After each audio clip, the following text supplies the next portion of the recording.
본 방송에서 제공하는 투자 정보는 투자 판단에 대한 조언입니다. 방송에서 제공하는 주식의 가치, 가격 상승 및 가격 하락에 대해서는 방송사에서 보장하지 않습니다.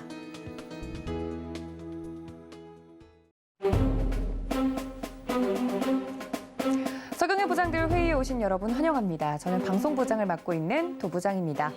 FOMC 회의 결과를 하루 앞두고 우리 시장 혼조세를 보였습니다. 코스피 시장 같은 경우는 3,000선 밑에서 턱걸이로 마무리가 되는 모습이었는데요.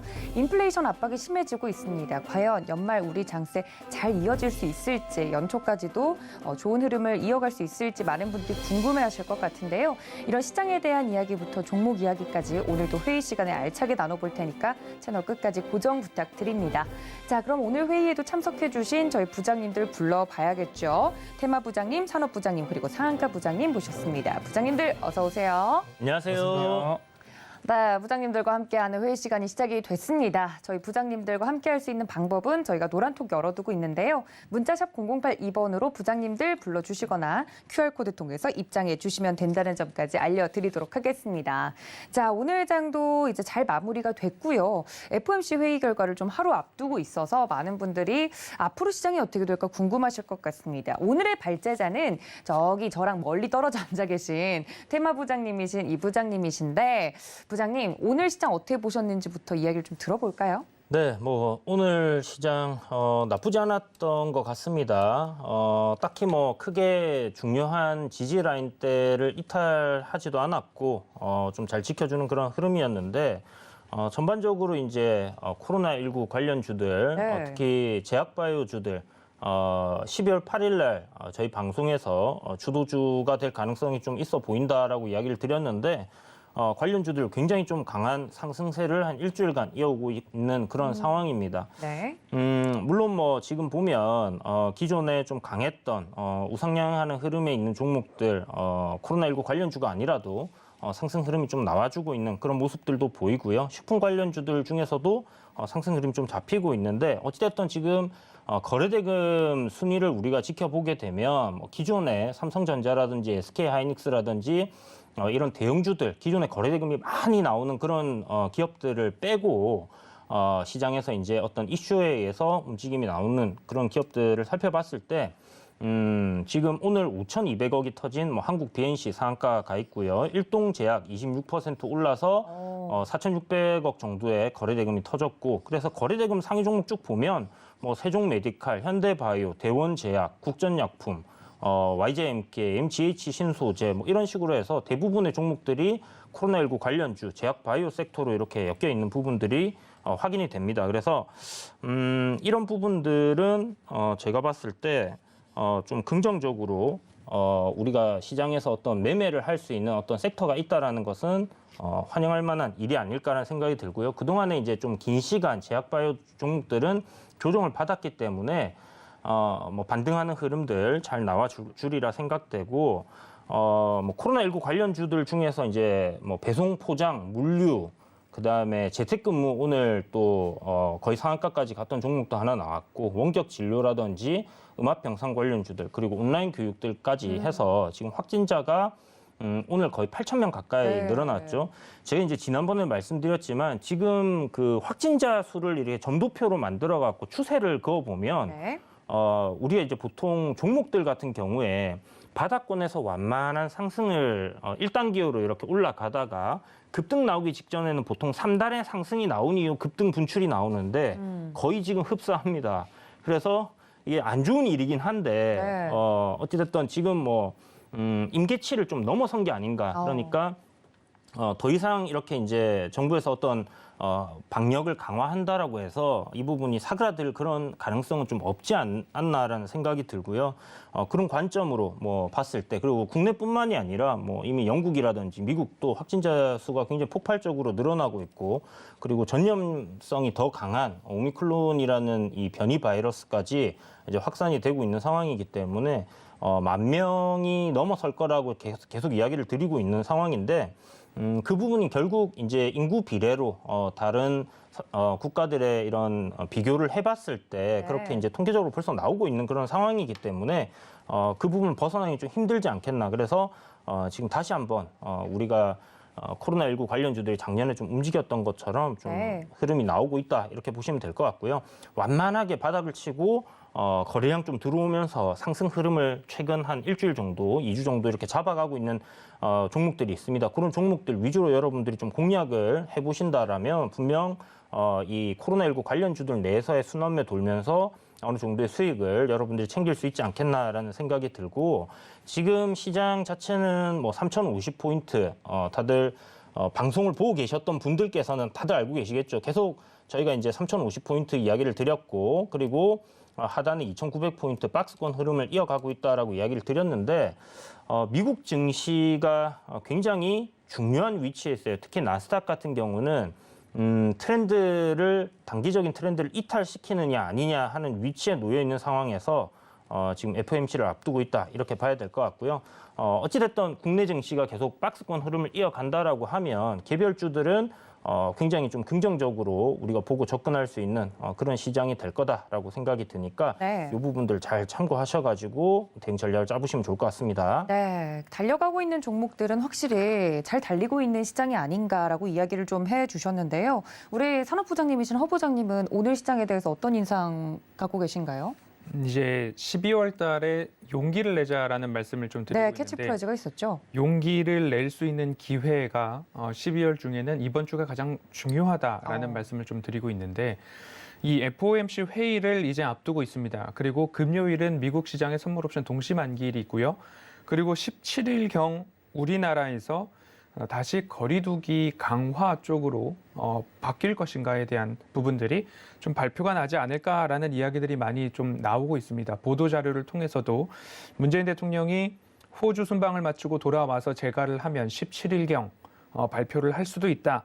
다시 거리두기 4단계 정도로 돌아갈 수 있다. 그러면 영업시간 제한까지도 갈 수 있는 상황이기 때문에 네. 이러한 것들이 국내 시장에서는 투심 위축으로까지도 좀 나올 수 있다라는 부분이고, 그러면 이와 관련해서 수혜주와 피해주까지도 좀 미리 시장에서 움직임들이 좀 보여주고 있는 모습입니다.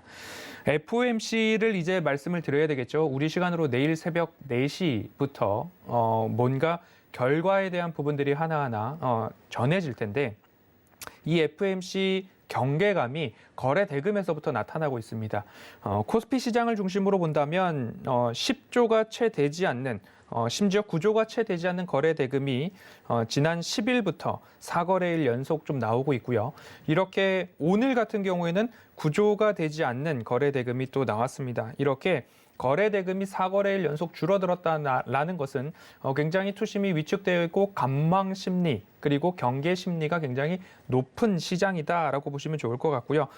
FOMC 대회에서 오늘 이제 방송 내내 좀 말씀을 드리겠지만, 비관론 또는 낙관론 그 둘 다가 아닌 뚜껑을 정작 열어봐야지 알 수 있을 것 같다라는 부분입니다. 그래서 너무 조심하는 것도 너무 경계하는 것도 그 아닌, 지금 내가 갖고 있는 포트폴리오는 잘 유지를 하되 11월 주의 구간에서 현금을 좀 마련을 하시고 용기 구간에서는 또 용기를 내셔서 기회를 잡고, 이런 것들을 통해서 미리미리 현금을 좀 확보해 놓으셨다면 지금 이렇게 거래 대금이 바짝 말라 있는 시장에서 제가 오늘 마지막에 말씀드릴 키워드가 피읍 티읕으로 돌입을 했을 때 네. 용기를 내야 된다라는 말씀을 마지막으로 좀 말씀을 드릴 텐데, 노란톡 오픈 채팅방에 오셔서 이 피읍 티읕이 무엇인지 맞추는 분께는 제가 또 뭐 소정의 상품을 커피 한 잔 정도는 드릴 수 있을 것 같으니까요.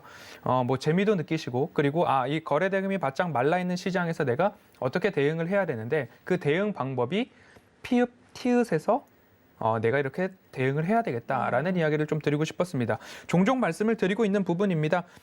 코스피와 코스닥 차트를 분봉으로 좀 나타났습니다. 그러면 이 거래일 동안 어떤 흐름들이 나타나냐면 저점 기준으로는 2,976포인트 정도가 저점을 형성을 하고 있고요. 오늘도 그 부분, 어제도 그 부분, 그리고 고점으로 향해 가서 점심때 정오를 기점으로 다시 슬금슬금 반등하는 모습들이 나오는데, 이러한 모습들을 피읍 티읕이라고 말씀을 좀 드려왔었고요. 코스닥 차트도 마찬가지입니다. 길게 분봉으로 차트를 열어놨는데요. 950포인트에서 반등을 주어지고 1,010포인트, 고가 기준으로는 1,040포인트도 살짝 넘겼던 모습입니다. 그러면 어디가 용기 구간이고 어디가 주의 구간인지를 일정 부분 아실 겁니다. 그래서 결말은 이 추세선을 9월 이전부터 좀 말씀을 드려오고 있는데요. 일시 이탈했던 구간들에서 우리가 용기를 내는 구간이 아니었나. 그래서 마지막으로 변동성이 확대될 수 있는 구간인 FOMC 회의와 관련된 부분들을 이벤트 해소로 우리가 받아들일 수 있는 결과가 나올지 아니면 단기적으로나 중기적으로나 조정을 더 확대할 만한 변수가 나올지 이 부분들을 내일 새벽 관전 포인트로 좀 보시고 내일장부터 보유를 해 놓으셨던 잘 차곡차곡 모아 놓았던 현금을 어떻게 내가 투하를 할까 그 부분만 고민을 해보시면 좋을 것 같습니다. 네, FOMC에 대해서 좀 자세하게 이야기를 해주신 것 같은데 이후 저희 이야기를 더 나눌 기회가 있기 때문에 FOMC와 관련된 이야기는 뒤에서 더 나눠보도록 하고요. 막간을 이용해서 이벤트도 준비를 해주셨으니까요. 여러분들 노란톡 들어오시면서 이 초성이 의미하는 것이 무엇일까 맞춰주시는 분들 소정의 상품을 또 우리 허반석 부장님께서 준비하고 분들이 계시다고 아니라 하니까요. 가장 처음에 맞추신 한 한 분을 분에게만? 네, 선정하도록 하겠습니다. 제가 욕심이 과했습니다. 저도 받고 싶어가지고. 왜냐하면 방송을 하고 있는 저희는 맞출 수가 없기 때문에 선착순으로 한 분께만 좀 드리겠다고 하니까 답을 알겠다 하시는 분들은 빠르게 노란톡 들어오시면 될 것 같습니다. 부장님들이라고 샵 0082번으로 보내주셔도 좋고 QR코드 통해서도 입장해 주실 수 있으니까 많은 참여 부탁드리고요. 자, 우리 민 부장님께도 좀 여쭤보도록 하겠습니다. 앞서서 이제 두 부장님께서 시장에 대한 이야기를 좀 해드렸는데 관련돼서 이제 가는 말들이 잘 가고 있는 시장 어떻게 좀 보고 계시는지. 일단은 두 이제 부장님들께서 뭐 제가 하고 싶은 말씀이라기보다는 제가 하고 싶은 말을 다 해주셔가지고 네. 저는 그냥 뭐 간단하게만 이야기 드리겠습니다. 일단은 뭐 지금 최근 하반기 굉장히 큰 메가 키워드였던 NFT, 게임, 블록체인 이런 종목군들이 지금 사실상 전방위적으로 고가에서 차익실은 떨어지고 있고요. 그리고 작년에 메가 키워드였던 코로나 관련주들이 바닥에서 지금 또다시 신규 확진자 7,000명 그리고 8,000명 돌파하나? 혹시 연말 연초까지 10,000명을 초과 달성하는 게 아니냐라는 이런 우려들로 인해서 관련된 종목들이 코로나, 뭐 백신, 치료제, 뭐 리보액산, 뭐 메신저 리보액산 관련된 이슈들 혹은 뭐 덱사메타손이라든가 우리 나파모스타트라든가 과거에 코로나 치료 물질 관련된 이슈가 부각되었던 우리 제약바이오 종목들이 오늘 전방위적으로 좀 시장의 수급을 좀 강하게 좀 가져간 모습이 나타나고 있는 것 같습니다. 자, 일단은 뭐 코로나 관련주들이 오늘 명확하게 좀 강세였다라는 부분은 일단 오늘 뭐 증시에서 좀 명확하게 나타났기 때문에 저는 조금 다른 이슈로 우리 차트 분석도 해주셨기 때문에 저는 이제 수급적인 부분을 좀 체크해 보도록 하겠습니다. 자, 우리 투자자별 이제 매매 동향을 우리 살펴보시면 자, 코스피 시장에서 우리 개인 투자자 여러분들이 자, 11월 말까지만 해도 약 플러스 77조 원을 자, 지금 1월 달부터 11월 달까지 11개월 동안 약 77조 원을 순매수를 진행하셨습니다. 그래서 어떻게 보면은 그동안 코스피 지수가 올 한 해 크게 올라가는 과정에서 우리 개인 투자자 여러분들은 플러스 72조라는 막대한 자금을 유동성을 우리 주식시장에 코스피 시장에 투입을 했고요. 그리고 우리 외국인 투자자들은 자, 11월 연말 기준 마이너스 약 29억 원 정도의 지난해보다 물량을 좀 정리하는 수급적인 모습을 나타냈습니다. 자, 기관 투자자도 우리 작년 정정하겠습니다. 자, 작년부터 우리 지난달까지 11월 30일까지 1월 달부터 약 마이너스 41조 원이 넘는 좀 순매도 공세를 보이다가 12월 달 들어와서 삼성전자 올라가고 하니까 개인 투자자들이 버티다가 못 버티고 우리 매도가 자 72만 주에서 68만 주까지 마이너스 4조 원 정도 순매도를 진행하는 과정 속에서 자 외국인 투자자가 플러스 2조 원 정도 그리고 기관 투자자가 자 플러스 2조 원 정도를 순매수 전환한 모습이 12월 달에 나타났습니다. 굉장히 불확실한 장세, 눈치 보기 장세가 지속이 되고 있지만 사실 시장의 그런 수급적인 부분들에서 보면은 그동안 11월 달까지 72조 원 순매수를 꾸준히 높여왔던 우리 개인 투자자 여러분들이 징수 변동이 너무 크다 보니까 뭐 반대 매매나 더 이상 못 버티겠다 이런 자금들의 이탈이 마이너스 4조 정도의 순매도 흐름이 최근 보름 동안 나타났던 것으로 확인되고요. 자, 외국인 투자자와 기관 투자자들이 그동안에 매도했었던 물량들을 다시 바닥에서 주워 담기 시작하는 어떻게 보면은 주가로 따지면 이렇게 U커브 형태로 턴 어라운드 되기 시작하는 그런 뭔가 변곡의 모습이 지금 최근 보름 동안 우리 수급적인 부분에서 좀 나타나고 있기 때문에 FOMC 회의 방향성만 결정이 되면은 지금까지 순매도 공세를 던졌던 외인과 기관들의 그런 순매수 추이가 좀 지속되는지 여부를 우리 시청자분들이 계속해서 좀 체크를 같이 좀 진행해 나가시면 좋을 것 같다. 이렇게 좀 견해를 밝혀드리겠습니다. 네, 알겠습니다. 오늘 시장에 대해서 두 부장님들이 이야기를 안 해주셨던 수급적인 부분을 또 체크를 해드렸다. 이렇게 시장을 아주 완벽하게 세 분께서 분석을 좀 해드렸는데요. 자세한 이야기가 더 궁금하시면 여러분들 노란톡 들어오시면 되겠습니다. 문자 샵 0082번으로 부장님들 불러주시거나 QR코드 통해서 입장 가능하니까 지금 바로 이용해 보시기를 바라고요. 자, 그렇다면 본격적으로 오늘 발제를 준비해 주신 이슈로 좀 넘어가 보도록 하겠습니다. 어떤 이슈일지 먼저 확인해 보시죠. 네, 역시나 FOMC 이후 새롭게 떠오를 주도 섹터는 이제 FOMC가 앞서 우리 부장님들이 말씀해 주신 것처럼 결과가 곧 나올 예정입니다. 예상치에 부합할지 혹은 그것보다도 더 우리 증시를 압박하는 또 하나의 트리거로 작용을 할지 지금 다들 FOMC 이야기를 하고 있는 와중에 FOMC 이후 시장을 그려봐야 되지 않겠습니까? 시나리오가 총 두 가지일 것 같긴 한데 예상대로 흘러간다면 어떻게 또 전략을 짜가면 좋을지 혹은 예상보다 더 압박이 심해졌을 시는 어떻게 적용을 또 하는 게 좋을지 이야기를 좀 나눠보도록 하겠습니다. 먼저 우리 발제자이신 이 부장님 부탁드릴게요. 네, 일단 뭐 여러분들 뉴스 보셔서 잘 알고 계신 것처럼 지금 시장에서는 이제 인플레이션 압력이 굉장히 좀 커진 상황이죠. 네. 연준에서도 뭐 완전 고용까지 기다리지 않고 고용은 뭐 이만하면 됐다라는 이야기가 나왔고 이 인플레이션을 잡지 못할 경우에는 굉장히 좀 문제가 커질 수 있는 그런 상황이 오기 때문에 지금 테이퍼링 좀 조기에 완료를 하겠다라는 이야기가 한 달 전부터 계속 나오고 있었습니다. 그래서 테이퍼링이 이제 한 6월 달까지 이렇게 단계적으로 점진적으로 이렇게 진행을 하려고 했던 부분들을 조금 더 앞당겨서 한 3개월 안에 끝내겠다라는 얘기를 했는데 그러면서 이제 하는 이야기가 우리가 테이퍼링을 하더라도 금리 인상이랑은 연관 짓지 말아라라는 이야기를 하면서 시장을 좀 달랬었어요. 그런데 테이퍼링을 빨리 끝내는데 금리 인상은 하지 않는다. 이거는 제가 봤을 때 또 거짓말을 하는 게 아닌가라는 생각을 하고요. 네. 결국 테이퍼링을 이제 좀 빠르게 한다라는 그런 시그널을 시장에 주면서 이런 인플레이션에 대한 압력을 조금 잠재우려고 하는 그런 의도가 있다라는 부분을 우리가 생각해 볼 수 있겠고 결국 지금 보면 금리 인상은 예상대로 진행이 될 가능성 그러니까 6월 달로 전망을 하는 이 증권사들이 굉장히 많습니다. 외국계 증권사 모건 스탠리라든지 아니면 골드만삭스라든지 이런 곳에서 6월에 이제 금리 인상을 할 것이다라고 이제 예상을 하고 있고 그게 올해 한 차례 정도 예상되는 퍼센테이지가 꽤나 이제 높게 나오고 있는 상황인데 요거를 지금 5월 달로 이렇게 앞당길 가능성이 높다라고 또 골드만삭스에서 얘기가 나왔어요. 그래서 테이퍼링이 조기에 완료되고 나면 결국 금리 인상이 따라서 온다라는 부분은 이 인플레이션 잡기 위해서 어쩔 수 없는 결국 가야 할 길이다라는 부분이고요. 다만 이제 이 금리 인상이라는 부분이 전반적인 경기가 회복이 되었다라는 신호로 우리가 받아들여야 될지 아니면 이게 실질적으로 인플레이션을 잡기 위해서 그 부분을 차치하고라도 진행을 해야 된다라고 봐야 되는 부분이 이제 그게 이제 좀 관건이 될 것 같다라는 생각이 들고요.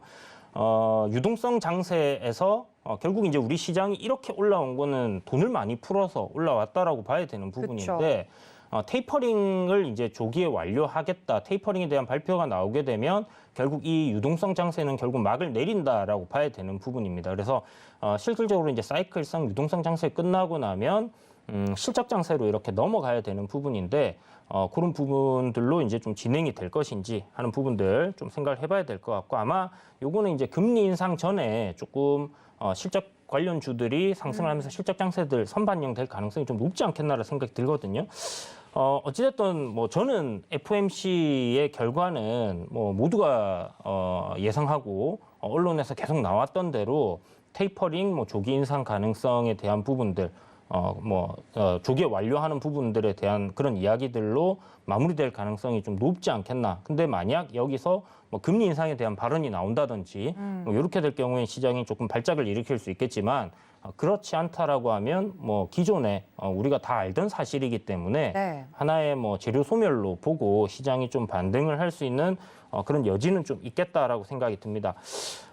우리 이제 부장님들께서는 이런 부분들을 이제 또 어떻게 생각을 하고 계신지 그리고 FOMC 이후에 또 어떤 섹터들 또 이렇게 눈여겨보고 계신지 이런 부분들 좀 궁금해서 오늘 발제를 이렇게 하게 되었습니다. 네, 사실 연준 이제 제롬 파월 연준 의장이 이야기를 한번 바꾼 거잖아요. 네. 바꾼 이후에 이제 시행되는 FOMC 회의이기 때문에 과연 예상대로일지, 예상을 넘어일지에 따라서 시장 충격 그 여파가 좀 다를 것 같은데 오늘 FOMC 주제인 만큼 다른 부장님들의 의견도 좀 들어보도록 하겠습니다. 네. 일단 우리 이 부장님 의견은 그러면 어떨 거라고 예상하세요? 예상대로 그냥 흘러갈 것이다? 네, 예상대로 이제 흘러갈 가능성이 좀 높다라고 생각을 하고 있어요. 알겠습니다. 그러면 다른 부장님들은 혹시 어떻게 생각하시는지? 아, 네. 먼저 네, 저는 키워드로 꼽아본다면 네. 반전이라는 말씀을 좀 드리고 싶습니다. 아, 반전. FOMC 회의에서 우리가 예상하던 대로 지나갈 건가 아니면 반전이 있을 것인가. 그래서 반전이 일어나지 않으면 예상대로 시장이 받아들일 준비가 된 만큼 정도의 FOMC 결과다. 그러면 이벤트 소멸로 네. 시장은 받아들일 것이고 그 안에서 반전이 될 만한 것들은 금리 인상을 내년에 3번 또는 그 이상을 하겠다라는 이야기가 나오거나 제가 주목하고 있는 단어 중에 하나는 이제 물가에 대한 부분입니다. 물가요. 네. 그 물가에 대한 부분들은 평균 물가 목표제라는 단어인데요. 그 부분들은 이제 연준이 2% 정도는 용인할 수 있는 인플레이션이다라고 정해놓은 물가 기준인데 이 부분들이 뭐 6.9%까지 막 올라가고 하니까 이제는 그거 틀린 것 아니냐라는 압박들이 많이 나오고 있습니다. 하지만 파월이 이를 견디고 우리는 인내심을 발휘하고 있다. 그리고 뭔가 조치가 필요할 때에는 그 조치를 취하겠다라는 이야기는 꾸준하게 이어져 오고 있는데 파월이 재임명 전에는 비둘기적인 파월이다라는 이야기를 하다가 조금씩 뭔가 인플레이션 그리고 일시적이다라는 그런 모습들을 하나씩 포기하려고 할 때에는 이제는 비둘기와 매를 합쳐서 매둘기 아니냐라는 이야기도 하다가 네. 이제 재지명이 되고 나서는 예전의 파월은 잊어라. 이제는 인플레이션 파이터로서 파월이 되었다. 뭐 이런 이야기가 나오고 있어서 저는 키워드로 꼽자면 반전이 있나 없나 그 부분을 한번 좀 짚어보고 싶습니다. 반전 유무가 중요하다. 네. 키워드로 꼽자면 반전 정도가 될 것 같다라고 허 부장님은 정리를 해주셨고요. 우리 민 부장님은 키워드로 좀 정리를 하자면 네, 일단 뭐 오미크론에 대한 확산 우려, 금리 인상에 대한 우려는 현재 지금 미국 증시와 우리나라 증시에 좀 선반영되어 있다. 그래서 저는 핵심 키워드를 선반영이라고 좀 키워드를 잡아봤습니다. 마법의 단어긴 하죠. 선반영이. 네, 그렇죠? 맞습니다. 일단은 뭐 제가 그렇게 생각하는 이유에 대해서 먼저 미국 나스닥 기술주의 차트를 좀 보고 가도록 하겠습니다. 자, 먼저 우리 10월달 이후에 나스닥 기술주들이 굉장히 크게 좀 상승 파동이 나오고 지금 오미크론 확산 우려 그리고 금리 인상 조기 테이퍼링에 대한 우려로 이미 지지난주에 추세 하단까지 조정을 받은 상황이거든요. 네. 근데 여기서 보시면 자, 밑꼬리가 달리고 하반 경직을 보이자 언제 그린 나는 듯이 네, 테이퍼링, 조기 테이퍼링, 금리 인상 똑같은데 네. 일주일 전에도 똑같은데 우리 나스닥 지수는 또다시 마법처럼 좀 반등이 나왔단 말입니다. 자, 어제도 장중에 우리 지구 반대편에서 나스닥 지수가 마이너스 2% 가까이 급락하다가 종가는 마이너스 1%로 마무리됐습니다.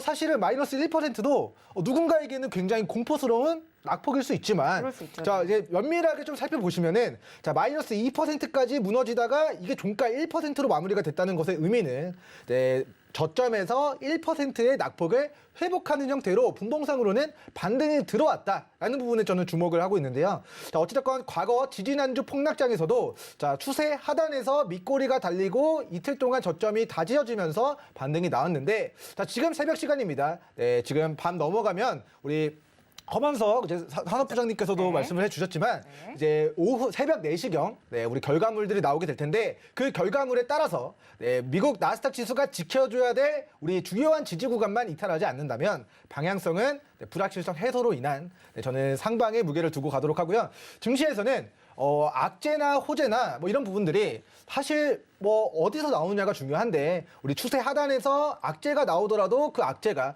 바닥에서 나온 거라고 한다면 어떻게 보면은 악재 해소로 이게 상승이 나올 수도 있고 고점에서는 호재가 나와도 그 호재가 재료 소멸로 빠질 수도 있는 정말 마법 같은 시장이 우리 주식 시장인데요. 일단은 가장 큰 악재는 우리 주식 시장에서 불확실성입니다. 근데 그 불확실성이 목요일 새벽 4시 정도 이후에는 그 불확실성이 어느 정도 안개가 거쳐져 나가기 때문에 그 이후의 방향성 어디로 잡아질 것인가, 저는 나스닥 지수가 직전의 일봉상 저가를 깨느냐 아니면 여기를 지지받고 U커브 혹은 V자 형태로 좀 반등이 들어오느냐, 미국 증시 기술주의 방향성에 좀 주목하실 필요가 있지 않을까라는 좀 견해를 밝혀드리겠습니다. 알겠습니다. 민 부장님의 키워드는 선반영이다 이야기를 해주셨고요. 우리 발자자신 이 부장님도 키워드로 좀 정리를 해주시자면.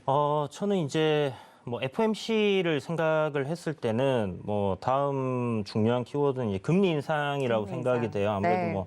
테이퍼링은 한다는 얘기 벌써 결정되어 있는 그럼요. 거고, 네, 할 거고요. 얼마나 네. 이제 단계적으로 해 가느냐가 요번에 이제 나오는 관건이기 때문에 그 부분은 예상되는 바대로 좀 진행이 될 것 같다는 생각이 들고, 일단 금리 인상이 이제 중요한데 이 금리 인상을 한다라는 건 아까도 말씀을 드렸지만 우리가 장기적인 관점에서는 시장이 우상향할 거다라는 부분에는 저도 동의를 합니다. 그런데 우리가 2008년도에 금융위기를 한번 크게 겪고 나서 첫 번째로 금리 인상을 했던 시기가 2015년이었어요.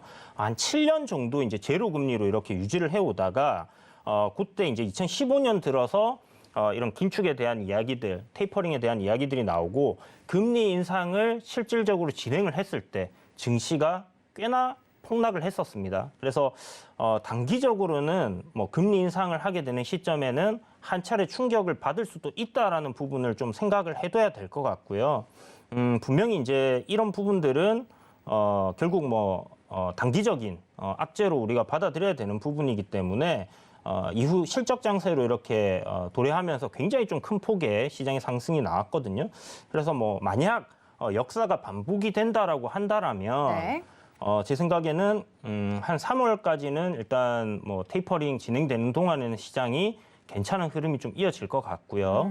그리고 나서 금리 인상 이슈에 대한 이야기들 이제 다가 임박해지면 시장이 좀 조정을 한 차례 크게 받지 않겠나라는 어허. 생각을 네. 가지고 있습니다. 그래서 지금 보면 이제 나스닥 같은 경우나 다우나 S&P 같은 경우도 추세적으로는 상승 흐름을 그동안 계속 이어오고 있어요. 그래서 추세대 하단 자리에 지금 위치를 하고 있는 모습인데, 우리가 이제 장기적인 추세는 이제 이런 우상향 흐름을 가져가고 있지만 단기적인 흐름을 봤을 때는 추세적인 부분이 지금은 추세가 없다라고 봐야 되는 부분이거든요. 추세가 그러니까 없다. 네. 하락 추세에서 상승 추세로 바뀌기 전에 하락 추세에서 바로 상승 추세로 바뀌냐면 그렇지가 않고 추세 없음이 만들어졌다가 그 다음에 이제 상승 추세로 도래하고, 상승 추세에서 하락 추세로 꺾일 때도 중간에 추세가 없는 구간들이 나옵니다. 이거는 이제 기술적인 분석을 할 때 우리가 이제 얘기를 하는 그런 부분인데,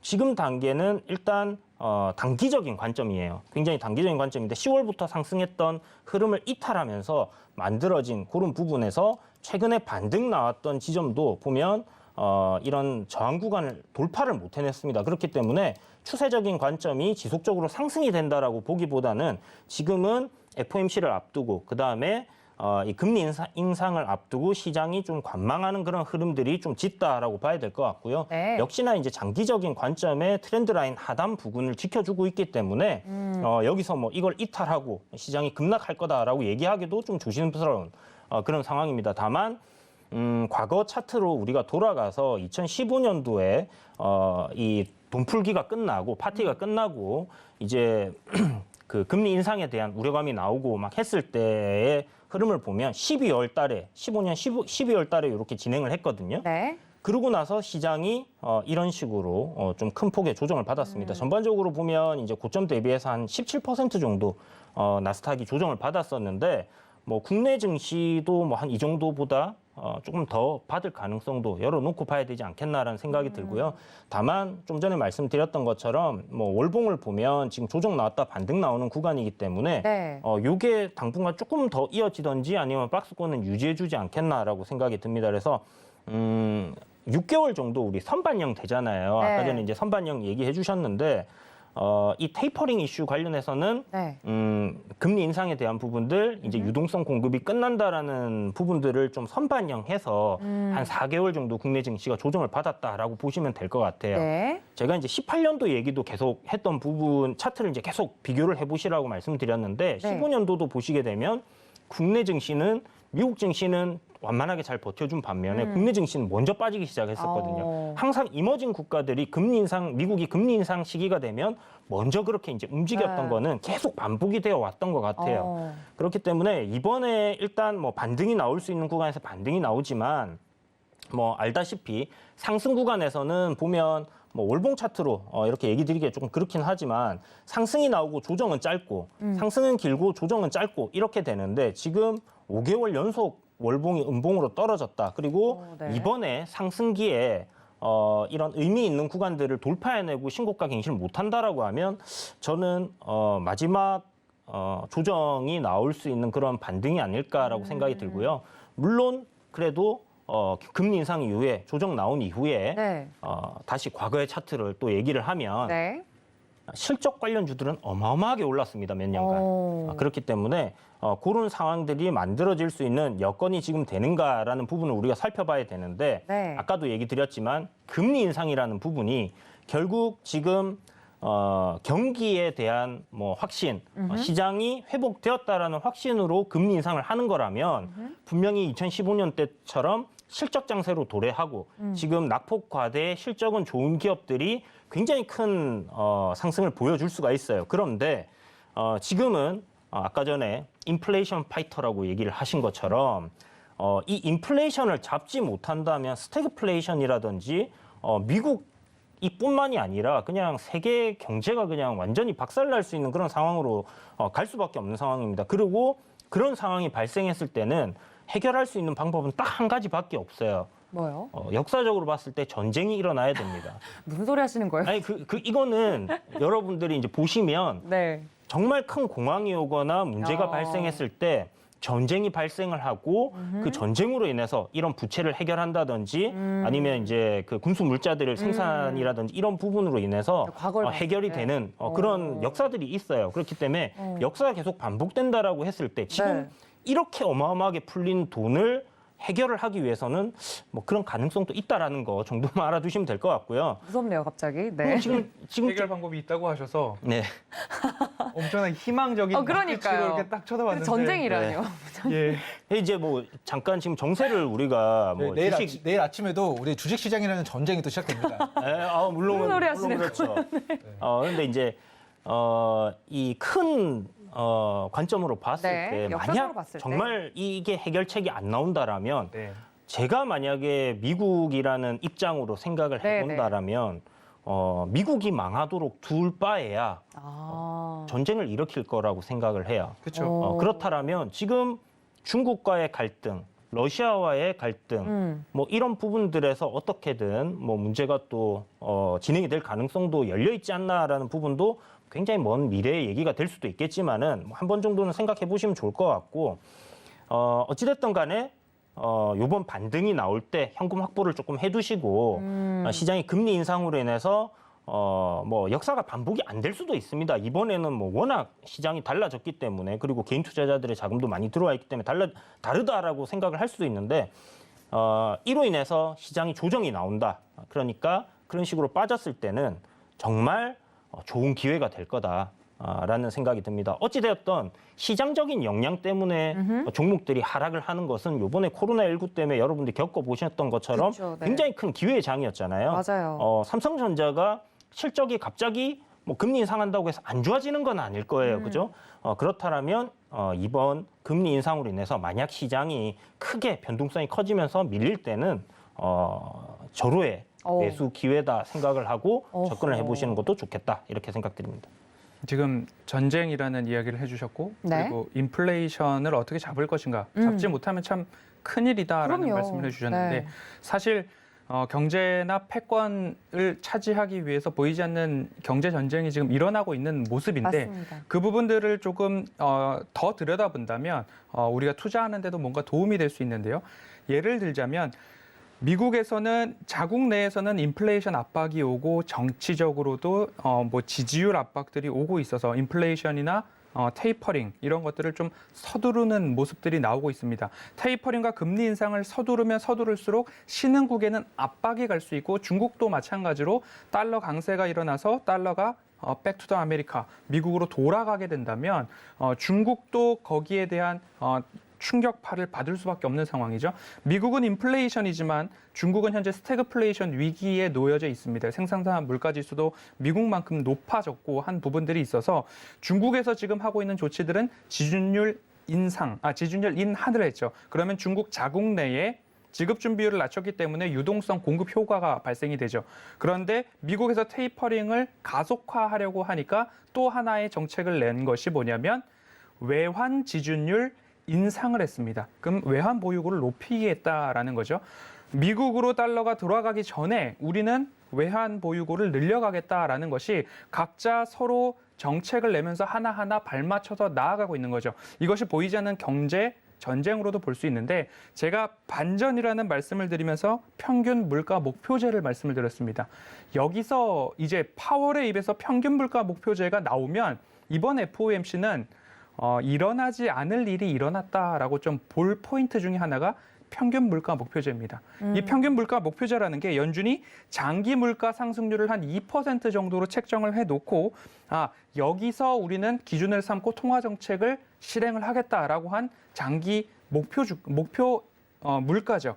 그런데 이미 이것을 넘어선 지 한참 지났습니다. 그럼에도 불구하고 연준은 우리는 인내심을 갖고 결국엔 돌아올 거야라는 스탠스를 유지를 하고 있는데 여기에 지지율이 떨어지자 정치권에서 그리고 경제에서도 위험하다라는 신호를 연준에게 압박을 가하고 있어서 파월이 혹시나 인내심을 저버리고 매파적 발언을 넘어선 뭔가 과격한 발언이나 금리 인상을 4번 정도 한다라는 이야기가 나오고 거기에 더해서 평균 물가 목표제가 연준이 잘못한 거다라고 시인하는 결과가 나온다면 네. 앞서 말씀하신 대로 돌이킬 수 없는 어마어마한 사태가 벌어지는 것이기 때문에 이는 일어날 가능성이 굉장히 희박하지만 그래도. 이러한 네. 이야기가 나오면 굉장히 심각해지는 FOMC가 될 수 그렇죠. 있는 거기 때문에 평균 물가 목표제가 뭔가는 한 번씩 짚어보고 생각해 보시고 중국과 미국이 이래서 인플레이션과 테이퍼링 금리 인상을 아주 치밀하게 서로 하나씩 카드를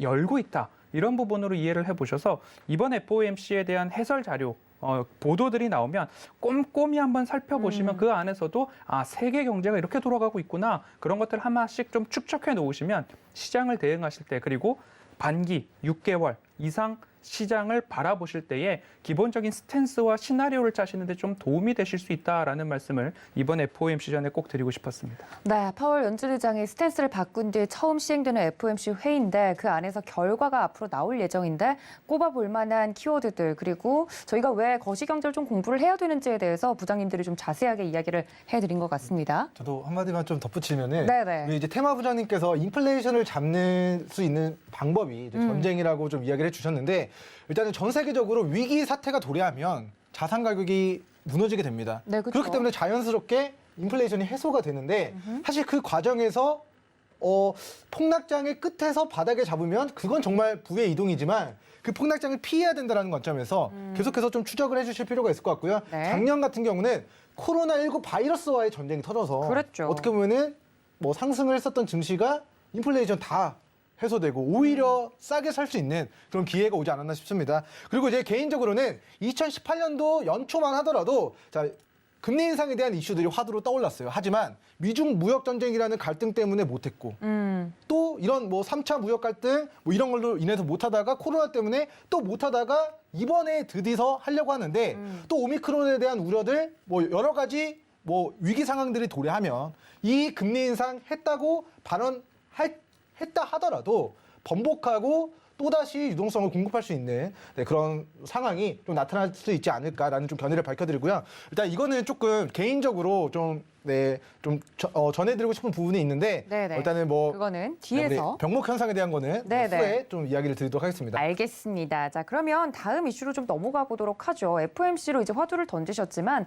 중요한 건 이제 FOMC 이후에 어떤 섹터나 종목들에 그럼 집중을 해야 되는가? 금리 인상이 단행이 될 것이고 그게 언제, 얼마나, 몇 회에 거쳐서 언제까지 진행이 될 건지에 대한 이야기들에 따라서 시나리오가 달라질 수 있을 것 같은데 아까 이 부장님은 이렇게 흘러가면 실적 장세가 올 수도 있다라는 이야기를 또 하나의 시나리오로 제시를 해드렸고요.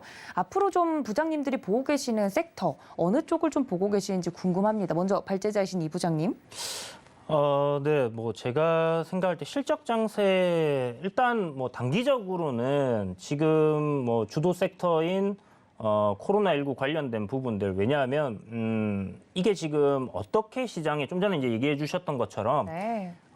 금리 인상은 해야 되는 게 맞는데 이게 지금 새로운 변이가 나오고 확진자는 다시 폭증을 하고 있고 네. 이런 상황 때문에 어떻게 지금 연준이 스탠스를 좀 이것 때문에 달라질 수 있을까 하는 생각은 있습니다. 그러나 인플레이션이라는 부분은 지금 눈에 보이는 상황이고요. 뭐 우리나라뿐만이 아니라 전 세계적인 그런 상황이기 때문에 결국은 뭐 금리 인상 쪽으로 가야 되는 부분이 될 거다라고 생각이 들고 그렇다라면 금리 인상이라는 게 다가온다라는 것은 분명히 부담으로 작용을 할 수 있는 부분입니다. 그렇다면 단기간 동안 개별주들 그러니까 특히 시장이 이제 이슈나 수급이 쏠리는 그런 섹터로 봐야 된다라고 생각이 들고요.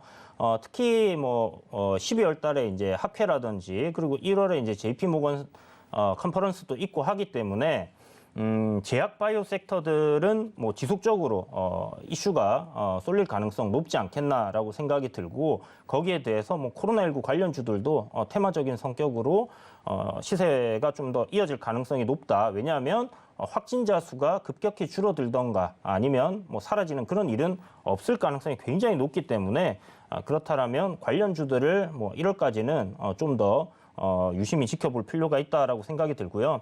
좀 전에 이제 질문 주셨던 것처럼 네. 금리 인상 이후에 만약에 시장이 금리 인상한다는 얘기가 나오고 시장이 이제 좀 급락이 나온다라면 여러분들 돌려보시면 이 제가 유동성 장세 다음에 실적 장세 온다라는 건 제가 그냥 실적 장세가 올 거예요라고 말씀을 드리는 게 아니라 네네. 이 순환 사이클의 하나입니다. 그래서 네, 그럴 수도 있다. 그렇죠? 이 유동성 장세 다음에는 실적 장세가 와요. 오는데 결국 이 유동성을 회수하고 경기가 회복되었다라는 자신감에 연준이 금리를 올리는 게 아니라면 과연 어떻게 될 것인가 하는 부분을 생각해 봐야 된다는 거죠. 그러니까 하나의 결국 사이클상은 실적 장세가 맞지만 하나의 뭔가 우리가 알지 못하는 이 변이 바이러스라든지 코로나19라는 전염병 때문에 요게 하나의 이제 변수가 될 수 있다라는 거를 인지해 두시고 어찌됐든 그 변수는 작동이 안 할 수도 있는 거고 작동할 수도 있는 겁니다. 그러나 실적이 받침이 되고 기업이 성장을 하고 있다라면 결국 급락이 나왔을 때는 그 밸류에이션은 굉장히 싸다라고 생각을 하고 분할 매수 관점으로 우리가 접근을 해야 되는 거는 맞거든요. 네. 그렇다면 충분히 수익을 낼 수 있는 그런 기회장은 올 거다라는 것을 생각이 들고요. 삼성전자 뭐 저는 급락 요번에 만약에 진짜 그렇게 된다라고 네. 하면 사야 된다고 봅니까? 당연히 사야죠. 삼성전자 정말 메리트가 높아졌어요, 지금. 네. SK 하이닉스는 어떻게 할까요? SK 하이닉스도 괜찮긴 한데 네. SK 하이닉스는 이제 반도체만을 하고 있으니까 그렇죠, 그렇죠. 삼성전자는 지금 폴더블 폰 거의 독주잖아요. 맞아요. 거기다가 로봇도 하기로 그러니까요. 그러니까 우리 어저께 얘기했던 로봇도 맞아요. 그죠? 그 미래 성장 산업으로 굉장히 좋기 때문에 삼성전자가 만들고 있는 전자 제품을 총 결합해서 만들어낼 수 있는 게 로봇입니다. 그럼 로봇 한 대 생산해내면 거기에 들어간 부품 다 삼성 거가 들어가지 않겠습니까? 그죠? 대부분의 부품들이 그쵸. 반도체 들어갈 거고 뭐 다 들어갈 거니까 그렇게 생각했을 때 삼성전자 성장성 굉장히 높다 생각 오. 들고요. 그래서 급락 시에는 삼성전자를 매수해 보는 것도 좋다. 찬성입니다. 네. 어반석 부장님 대찬성이라고. 아니, 그럼 민 부장님은? 너무 적극적인 찬성이죠. 네, 알겠습니다. 이거는 그런데 주린이 분들도 다 똑같이 생각하고 계실 맞아요. 거예요. 왜냐하면 코로나19 터져가지고 급락장 왔을 때 사람들이 주변에 제가 삼성전자 사세요라고 막 얘기를 하면 셀트리온 삼성전자 막 사세요라고 얘기했더니 지금 어떻게 사냐고. 그랬던 분들이 한 1년쯤 지나니까 그때 샀어야 되는데 그러면서 지금은 기다리고 있습니다. 폭락장만 와라. 알겠습니다. 지금 다들 동등한 기회가 주어지는 시간이 올 것 같은데 우리 허 부장님은 어디를 좀 봐야 된다고 보세요? 방금 삼성전자에 낙폭이 나오면 샀어야 된다. 또는 이번에도 낙폭이 나오면 사라라고 말씀을 해주셨던 것처럼 저는 이번 FOMC에서 뭔가 변동성이 확대된다면 이것을 보십시오라는 키워드로 과대낙폭주 보십시오라고 과대낙폭주. 말씀을 드립니다. 동일한 이야기입니다. 그래서 그간 산업부 발제를 통해서 말씀드렸던 섹터를 간단하게 짚어보면 IT 부품 쪽으로의 카메라 모듈, 뭐 삼성전기랑 파트로 말씀을 드렸고요. 통신 장비주로는 RFHIC나 RF 머티리얼즈 그리고 서진 시스템 좀 말씀을 드렸죠. 음식료나 리오프닝도 지금은 국내 확진자가 어마어마하지만 결국 우리가 갈 곳이다라고 이해를 해보시면 좋을 것 같고요. CJ제일제당과 하이트진로 같은 경우에도 CJ제일제당 좋은 반등의 흐름이 나오고 있죠. 왜냐하면 언택트와 컨택트 모두 다 가능한 기업이 CJ제일제당이었다라는 이야기는 누누이 드리고 있었습니다. 네. 그리고 나서 반도체죠. 삼성전자, SK하이닉스, ISC를 제가 콕 집어서 좀 말씀을 드렸고요. 자동차는 현대차와 기아 중에서 저는 개인적으로 기아를 더 선호합니다라는 네. 말씀을 드렸고 기아 자동차의 차트 흐름들을 본다면 제가 추세 하단에서 말씀을 드렸고 이 자동차 발제를 보시고서 사셨다면 지금 이 차트의 패턴 안에서 이렇게 나오죠. 그럼 방송 속에서 제가 여기서는 사셔야 됩니다라는 말씀을 드렸던 구간입니다. 그래서 기아 같은 경우에도 이러한 모습들이 한 번 더 연출된다면 관심을 가져볼 필요가 있겠다라는 말씀을 드리고요. 그 다음으로는 은행주 말씀을 드렸죠. 은행주도 추세 하단에서 시장이 조금 꺾였을 때 뭐 KB금융, 신한지주, 기업은행 모두 다 드렸고 그 이후에 3에서 4% 이상의 상승률은 좀 보여주었기 때문에 과대낙폭주를 이번 FOMC에서도 좀 살펴보는 게 좋겠다라는 것으로 좀 정리를 해보겠습니다. 네, 자세하게 좀 여러 섹터를 이야기를 해드렸는데 한마디로 과대 낙폭주를 좀 집중해서 보는 것이 좋겠다 이야기를 드렸습니다. 자, 우리 민 부장님은 어느 쪽 보고 계세요? 네, 일단은 뭐 저는 이제 좀 세 가지 주제를 좀 이야기 드리고 싶습니다. 일단은 우리 그 금리 인상을 한다는 부분이 인플레이션을 잡기 위함인데 지금 인플레이션이 발생하는 이유는 무엇입니까? 작년 코로나 바이러스와의 전쟁을 치르면서 공급 업체들이 도산했습니다. 그래서 글로벌적으로 철강 많이 가지고 있는 회사가 철강을 많이 수출하고 호주가 석탄을 많이 가지고 있으면 중국한테 많이 팔아주고 해야 되는데 호주가 중국한테 석탄 안 파니까 중국 공장 멈춰버리고 전력난이 발생되고 그로 인해서 원자재 생산 가격이 올라가고 어떻게 보면은 이런 코로나 위기 사태를 극복하기 위해서 전 세계 국가들이 외교적으로 초당적인 합력을 해가지고 석탄 많이 갖고 있으면은 많이 수출해주고 석유 많이 갖고 있으면은 많이 생산해주고 이런 노력들이 있어야 되는데 지금은 좀 트렌드가 봉쇄 조치. 네. 뭔가 우리가 많이 갖고 있는 거를 또 수출 안 해주고 이런 원자재 가격, 원자재 이런 부분들을 잘하고 있는 거를 서로 윈윈하는 관계, 공생관계가 돼야 되는데 미중 무역 전쟁을 시작점으로 해가지고 서로 이런 원자재 공급망에 대한 부분을 무기화시키고 있기 때문에 이런 인플레이션 현상이 더욱 가속화되고 있다고 생각을 합니다. 그래서 이런 부분들은 굉장히 좀 아쉽다. 만약에 내가 대통령이라면 내가 미국의 대통령이라면 네. 그래도 이제 이런 부분들을 좀 해결하기 위해 노력을 할 텐데 네. 인플레이션을 해결하기 위해서 금리만 높인다고 해서 막상 이 병목 현상이 해소가 될까라는 의문 제기를 저는 첫 번째로 해드리도록 하고요. 네. 일단 우리 두 번째 이슈는 이제 금리 인상이 되게 되면은 첫 번째, 두 번째는 큰 타격이 없습니다. 제로 금리에서 금리가 0.25%, 0.5% 올라간다고 해서 지구가 망합니까? 아니거든요. 그러면은 더 금리가 쭉쭉쭉 올라가기 전에 내가 대출이 막히기 전에 내가 금리가 더 높아지기 전에 더 많은 유동성을 끌어와야지라는 그 움직임들이 있을 수 있기 때문에 2018년도 연말 우리 정정하겠습니다. 2017년도 연말에서 2018년도 연초 금리 인상 한다고 했을 때 그때 유동성이 더 공급이 됐던 것처럼 금리 인상 본격적으로 시작되는 시점에는 지금 이제 시작된다. 앞으로는 더 올라간다. 지금 대출을 받아야 된다라는 유동성이 한번 부각이 될 수 있고 그때 증시가 저는 최고점을 찍고 낙폭을 가져가게 될 것이다. 두 번째고요. 자, 금리 인상 수혜주는 명확합니다. 그렇죠. 네, 은행주, 보험주, 증권주, 고배당 진행해주는 종목들 그리고 많이 나의 자산을, 나의 돈을 대출해준 종목들.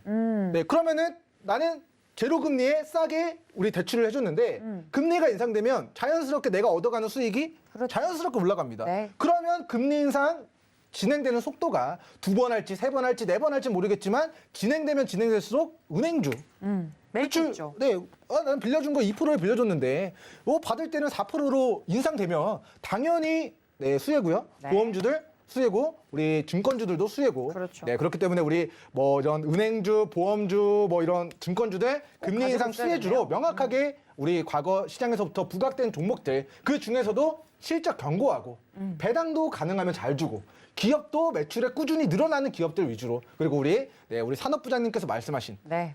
낙폭을 줄 때, 과대 낙폭을 줄 때 싸게 잡으면 네, 금상첨화이지 않을까라는 좀 마무리 멘트 드리겠습니다. 네, 오늘 부장님들께서 FOMC 이후에 봐야 될 다양한 섹터군들을 이야기를 해드렸는데 종목에 대해서 조금 더 궁금하다 하시는 분들은 노란톡 저희가 열어두고 있을 테니까 문자 샵 0082번으로 지금 바로 부장님들 불러주시면 되겠습니다. 자, 그렇다면 정확하게 내일장 전략 어떤 전략을 펼치면 좋을지 정리해둔 내용들 보고 오시죠.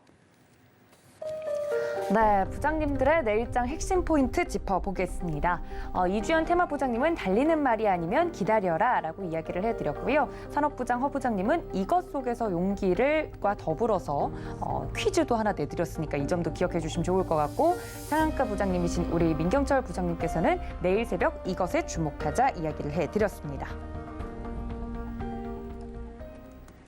네, 회의록에 대한 자세한 내용은 저희가 노란톡에서 더 이야기를 할 예정이니까요. 지금 바로 들어와 주시면 좋을 것 같고요. 이번 주 토요일에도 저희 서울경제TV 전문위원님들 출동을 합니다. 민경철 부장님이 또 포함되어 있으신데 토요일에도 제대로 좀 공부를 하고 싶다 하시는 분들은 서울경제TV 더하기 유튜브 채널 구독과 좋아요 눌러보시고 토요일에도 함께 이용해 보시면 좋을 것 같습니다.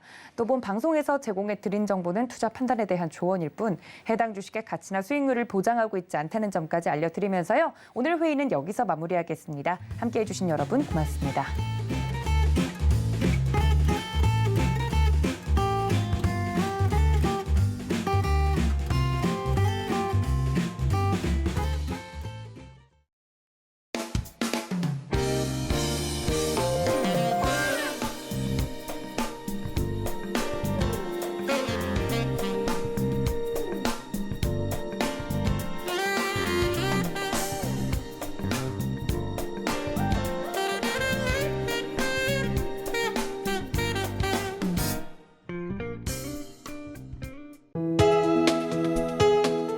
본 방송에서 제공하는 투자 정보는 투자 판단에 대한 조언입니다. 방송에서 제공하는 주식의 가치, 가격 상승 및 가격 하락에 대해서는 방송사에서 보장하지 않습니다.